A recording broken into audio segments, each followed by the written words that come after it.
If you're anything like me, like learning anatomy through sports injuries, this is episode 15 of Learning Anatomy through Sports Injuries. I can't even wake up in the morning without a ton of comments about Jayden Daniels. Yesterday, November 2nd, 2025, Washington Commanders versus the Seahawks. Jayden's going to take the ball outside, put an arm down, and it's going to disappear behind him. Where did that arm go? Well, we're about to find out. All the way behind his body. That big old knot's no good. So he went down. Let's slow it down.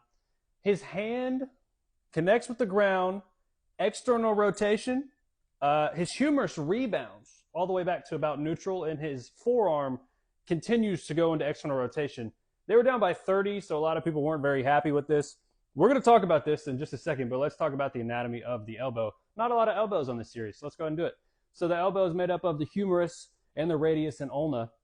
Now the humerus has this thing called the trochlea, where the radius or the ulna connects to, and it's got like this notch. It's the most puzzle piece bone in your body, I think. And now I'm going to put this side by side. Here's the trochlea. Does that not look exactly like the trochlea? So the radius has, or the ulna has completely dislocated here for Jayden Daniels, and that is what they said it was, a complete dislocation. So that looks just like the trochlea. So going back to this, the olecranon process hooks in to that trochlea of your humerus. The ligaments that are important here, the UCL, the ulnar collateral ligament, is the one that we always talk about in Tommy John surgery with pitchers, so that could be very bad.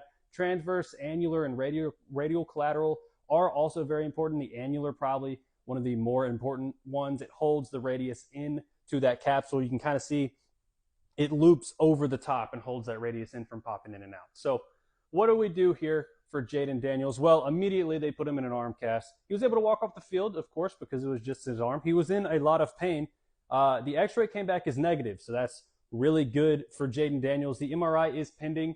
I would assume there's some ligaments involvement, but if not, that's best case scenario. So they definitely reduced the dislocation. Again, possible return is MRI dependent this year. The Commanders aren't doing too great. I mean, they're kind of in the middle of their division. So do they rush him back or do they not? That's who really knows.